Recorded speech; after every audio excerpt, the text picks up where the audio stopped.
Welcome to Hockey Wiz Talks podcast. In this podcast, I preview the semifinals matchups in the 2024 Stanley Cup playoffs. In this podcast, I preview each of the semifinals matchups in the 2024 NHL playoffs and who I think will win each series. Please note that with the exception of the New York Rangers-Carolina Hurricanes series, each of these semifinals previews are hypothetical matchups. The first semifinals matchup in the Eastern Conference is between the New York Rangers and Carolina Hurricanes. The New York Rangers and Carolina Hurricanes don't have much history facing each other in the playoffs, but being the two best teams in the Metropolitan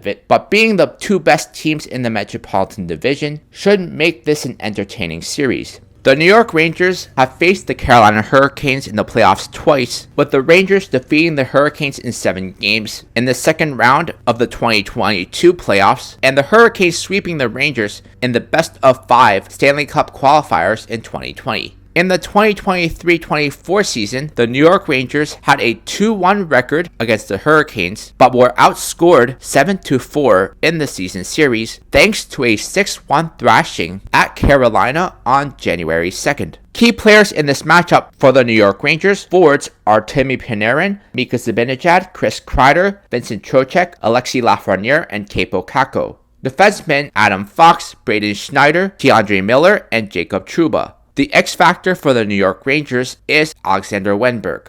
The key forwards for Carolina are Sebastian Aho, Jake Guentzel, Andrei Svechnikov, Martin Necas, Seth Jarvis, Teuvo Teravainen, Evgeny Kuznetsov, and Jordan Staal. Key defensemen for Carolina, Jacob Slavin, Brett Pesce, Dmitry Orlov, and Brady Shea. The X factor for Carolina is Jesperi Kotkaniemi. The goalie matchup in this series is Igor Shesterkin for the Rangers against Frederik Andersen for Carolina. As mentioned before, the New York Rangers and Carolina Hurricanes are the two best teams in the Metropolitan Division, and arguably the entire Eastern Conference. Whenever these two teams meet, it promises to be a tight checking and low-scoring game, and you can expect this series to be a lengthy one. The Rangers boost a dynamic offense led by players such as Artemi Panarin, Mika Zibanejad, and Chris Kreider. Their ability to generate scoring chances and capitalize on them make them a formidable opponent. The Hurricanes, on the other hand, have a well-balanced attack with players such as Sebastian Aho, Andrei Svechnikov, Jake Guentzel, and Teuvo Teravainen leading the charge, with an emerging Seth Jarvis and Martin Necas.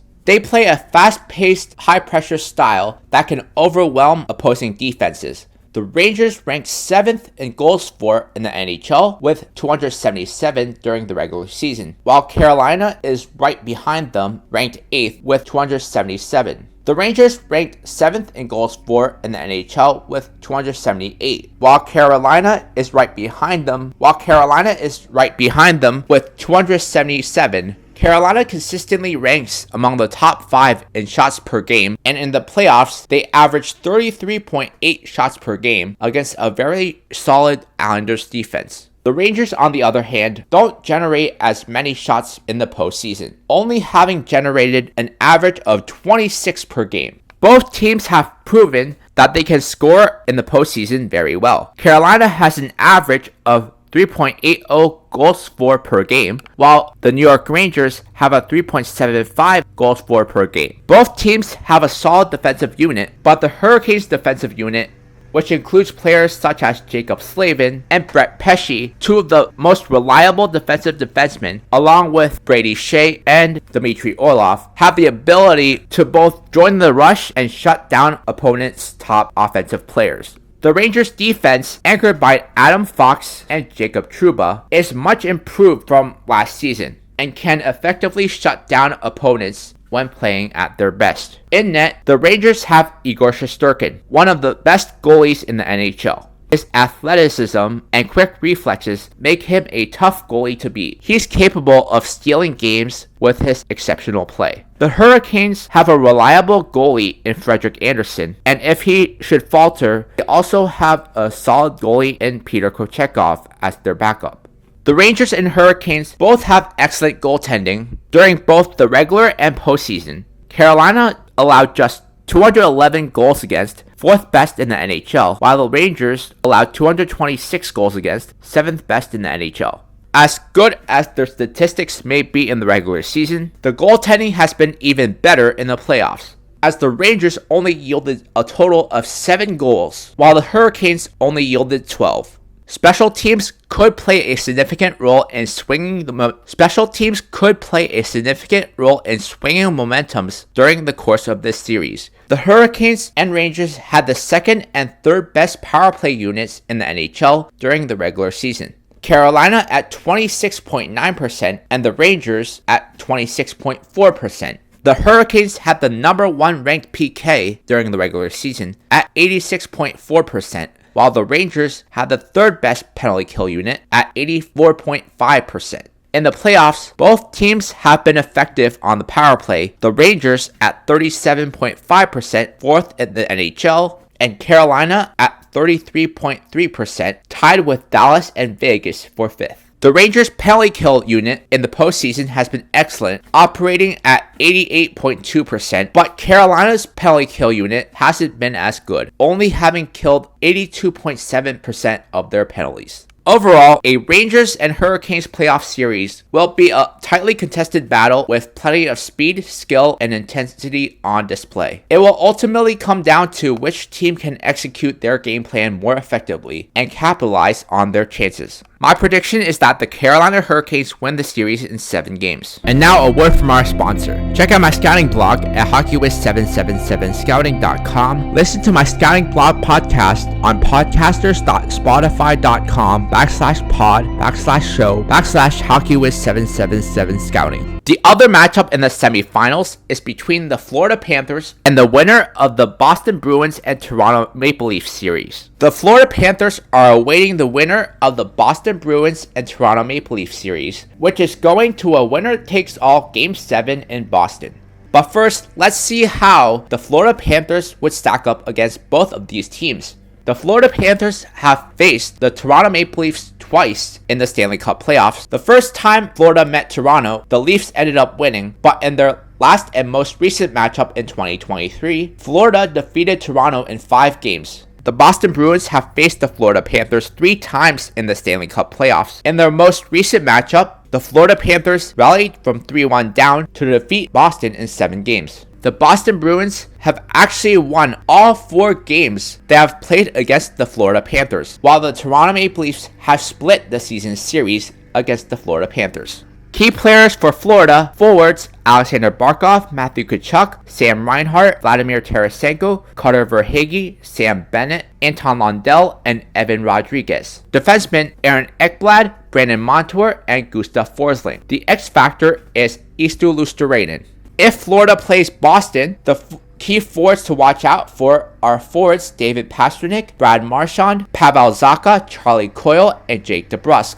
Key defensemen for Boston are Charlie McAvoy, Hampus Lindholm, Kevin Shattenkirk, and Brandon Carlo. The X factor for Boston is Trent Frederick. If Florida plays Toronto, the key forwards for Toronto are Austin Matthews, Mitch Marner, William Nylander, and John Tavares. Key defensemen are Morgan Rielly, Timothy Liljegren, and Jake McCabe. The X factor for Toronto is Matthew Knies. The goalie for Florida is going to be Sergei Bobrovsky. If Florida plays Boston, the goalie will be Jeremy Swayman. If they play Toronto, the goalie will be Joseph Woll. A series between the Florida Panthers and either the Boston Bruins or Toronto Maple Leafs would be a thrilling matchup, showcasing some of the top talent in the NHL. The Florida Panthers have a dynamic offensive attack led by Alexander Barkov, Matthew Tkachuk, Carter Verhaeghe, and Sam Reinhart, with great secondary scoring from players such as Vladimir Tarasenko, Sam Bennett, and Anton Lundell. The Panthers were 11th in the NHL in goals for during the regular season with 265 and had an average of 33.7 shots per game. In the playoffs, Florida already has 20 goals for and have generated an average of 32 shots per game. The Panthers are known for being a great defensive team, and it all stems from excellent goaltending from Sergei Bobrovsky. During the regular season, Florida had the best goals against in the league, but in the playoffs, they have allowed an average of 2.80 goals against per game. Florida's defense in front of Bob has played well, thanks to significant contributions from the big three of Aaron Ekblad, Brandon Montour, and Gustav Florzen. Florida's power play has been mediocre in the postseason, operating at only 23.1%, while their PK was great in the first round against Tampa Bay, killing off 80% of the power play opportunities. The Toronto Maple Leafs boost stars such as Austin Matthews, Mitch Marner, and John Tavares, and are a high-powered offensive team that likes to play an up-tempo, run-and-gun style offense, while the Boston Bruins are known for being a physical and structured team with several skilled players they rely on for scoring like Brad Marchand and David Pastrnak. If Florida ends up playing Toronto, it would be a much easier matchup for them. They can just look at what Boston was doing in the first couple games and copy it. Toronto has more weaknesses that Florida could exploit in a potential matchup, like their weak defense, and they could most notably pounce on either Marner or Nylander when they get careless with the puck coming through the neutral zone. The Boston Bruins, on the other hand, would be a much tougher matchup for them, and it would be a chess match of which team makes less mistakes, as both teams are excellent at turning their opponent's mistakes into goals. Boston also has a significant advantage over Toronto in net with Jeremy Swayman, although Joseph Woll has proven himself to be pretty solid as well. But the biggest advantage Boston has over Toronto is their defense, with stalwarts such as Charlie McAvoy and Hampus Lindholm anchoring their defense. If there is an area of weakness that either of these two teams could exploit on Florida, it would be special teams, as Florida has not been very sharp on the man advantage. So a team like Boston or even Toronto could exploit that. The key to this series would likely be which team can control the pace of game and execute defensively. Overall, both potential series would likely be closely contested and full of excitement, with each team possessing the talent and depth to make a deep playoff run. Regardless of which team they play, whether it's Boston or Toronto, I think Florida will win this series. Check out my hockey blog at hockeywiztalkshockey.blogspot.com. Follow me on Facebook and Instagram at hockeywiz777. The first semifinals matchup in the Western Conference is between the Colorado Avalanche and the winner of the Dallas Stars Vegas Golden Knights series. The Colorado Avalanche are awaiting the winner of the Dallas Stars Vegas Golden Knights series. Dallas has a chance to end the series tonight with a win, but it will be a tough task as Vegas is the defending Stanley Cup champions, and they won't go away quietly without a fight. The Colorado Avalanche and Dallas Stars have a storied playoff rivalry that started in the late 90s and early 2000s, when they were both powerhouse teams in the Western Conference. In their most recent playoff matchup between the two teams in 2020, the Dallas Stars defeated the Colorado Avalanche in 7 games to advance to the conference finals. Colorado only played Vegas once in the playoffs, but lost to Vegas in 6 games, and that was during the 2021 playoffs. Regardless of which team Colorado plays, it will be a tough matchup for them. Key players in this matchup for Colorado: forwards Nathan MacKinnon, Mikko Rantanen, Casey Mittelstadt, Valeri Nichushkin, Arturi Lehkonen, Ross Colton, and Jonathan Drouin. Key defensemen: Cale Makar, Devon Toews, Josh Manson, and Sean Walker. X Factor is Zach Parise. If Colorado plays Dallas, the key forwards are Jason Robertson, Joe Pavelski, Robe Hintz, Jamie Benn, Wyatt Johnson, Matthew Shane, and Tyler Seguin. Key defensemen are Miro Heiskanen, Thomas Harley, and Esa Lindell. The X Factor for Dallas is Logan Stankoven. If Colorado plays Vegas, the key forwards are Jack Eichel, Mark Stone, Thomas Hertl, Jonathan Marchessault, Ivan Barbashev, William Karlsson, and Chandler Stevenson. Key defensemen are Alex Pietrangelo, Noah Hannafin, Shea Theodore, and Brandon McNabb. The X Factor for Vegas is Anthony Mantha. Alexander Georgiev is the goalie for Colorado. He will face either Jake Ottinger for Dallas or a combo of Aiden Hill and Logan Thompson for Vegas. The Avalanche, known for their offensive firepower, are led by Nathan MacKinnon, Mikko Rantanen, and Cale Makar, are a force to be reckoned with in the Western Conference. Their speed and skill make them a dangerous opponent for any team. The addition of Casey Mittelstadt at the deadline, along with Valeri Nichushkin and Arturi Lehkonen, add depth scoring to the lineup. Colorado led the league in goals for with 302 during the regular season, which was first in the league, and averaged 33 shots per game. In the playoffs, Colorado is once again leading the league in goals for with 28 in 5 games and averaged 37 shots per game. Goaltending was a question mark coming into the first round matchup against Winnipeg, but Alexander Georgiev managed to pull himself together and outplay Connor Hellebuyck. As everyone already knows, Colorado has a deadly power play. They have the league's third best postseason power play, operating at 37.5%. However, if they want to make it past the next round, they have to improve their PK. They were pretty average, killing only 79.9% of their penalties. The Dallas Stars are led by veterans such as Joe Pavelski, Jamie Benn, Tyler Seguin, and Matt Duchene, along with Jason Robertson, Wyatt Johnson, and Roope Hintz. Dallas was third in the NHL in goals for with 294 during the regular season and averaged 31.6 shots per game. Dallas was sixth in the NHL on the man advantage, 24.2%, and also killed off 82% of their penalties, 8th in the NHL. Dallas has a solid defense, which is anchored by Miro Heiskanen and an up-and-coming stud in Thomas Harley. The Stars are backstopped by Jake Ottinger, who is one of the best goalies in the league, but struggled during the first 2 games of the Stanley Cup playoffs against Vegas, but since bounced back to look like himself the past 3 games. The Vegas Golden Knights are led offensively by Jack Eichel, Mark Stone, Jonathan Marchessault, and Thomas Hertl, and also have good secondary scoring from Chandler Stevenson, William Karlsson, and Ivan Barbashev. During the regular season, Vegas struggled to score goals at times, only ranking 13th in the NHL, and also struggled to generate offense without star talent. Defensively, Vegas already had a great defense with Alex Pietrangelo, Shea Theodore, Alec Martinez, and Brendan McNabb, but they added Noah Hannafin at the deadline, which should only help to improve the defense. Both Logan Thompson and Adin Hill have seen playing time in net during the playoffs, but neither goalie have played particularly outstanding. Vegas has the 5th best power play in the playoffs, but thanks to Dallas's outstanding power play, the PK hasn't been very good.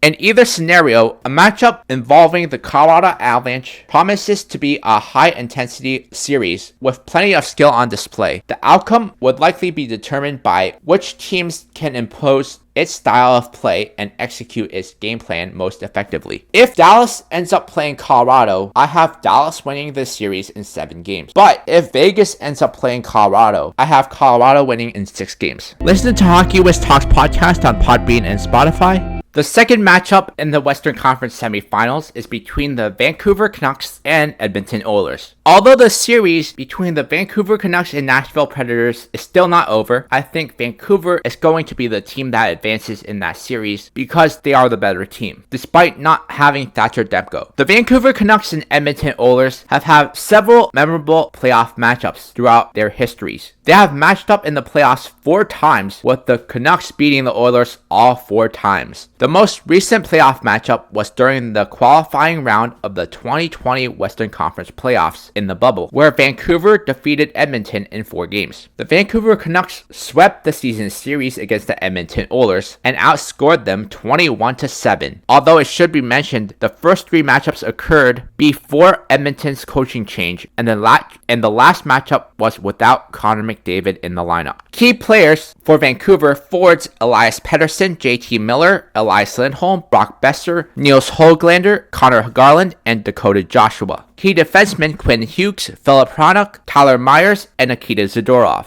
X-Factor for Vancouver: Ilya Mikheyev. Key players for Edmonton: forwards Connor McDavid, Leon Draisaitl, Zach Hyman, Ryan Nugent-Hopkins, Evander Kane, and Adam Henrique. Key defensemen: Evan Bouchard, Matthias Ekholm, and Darnell Nurse. Edmonton's X-Factor is Ryan McLeod. The goaltending matchup in this series is Arthur Silovs for Vancouver against Stuart Skinner for Edmonton. A matchup between the Vancouver Canucks and Edmonton Oilers promises to be an exciting one, considering both their divisional rivalry and provincial rivalry in Canada. Led by superstars Connor McDavid and Leon Draisaitl, the Oilers possess one of the most potent offenses in the league. McDavid's speed and playmaking ability, combined with Draisaitl's scoring touch, makes them a formidable force. Although McDavid and Draisaitl get all the attention, Zach Hyman and Ryan Nugent-Hopkins can also put the puck in the net as well. Then you have young stud defenseman Evan Bouchard, who is having an excellent postseason. The Canucks also boost a skilled offensive lineup with players like Elias Pettersson, JT Miller, Brock Besser, and Elias Lindholm, along with good secondary scoring from players such as Connor Garland, Dakota Joshua, Nils Höglander, and Ilya Mikheyev. Of course, the Canucks offense isn't complete without the presence of Norris Trophy candidate Quinn Hughes, who is a wizard with the puck and is always a threat when the puck is on his stick. Edmonton and Vancouver were both very high-scoring teams during the regular season, with Edmonton scoring 292, 4th in the NHL, and Vancouver scoring 279, 6th in the NHL. During the playoffs, however, Edmonton has taken it to another level, scoring 4.40 goals per game, while Vancouver has only scored 2.40 goals per game. Though it should be noted, Edmonton did have the luxury of facing Cam Talbot and David Rittich, while the Canucks had to face UC Saros, which may have played a factor in the goal differential.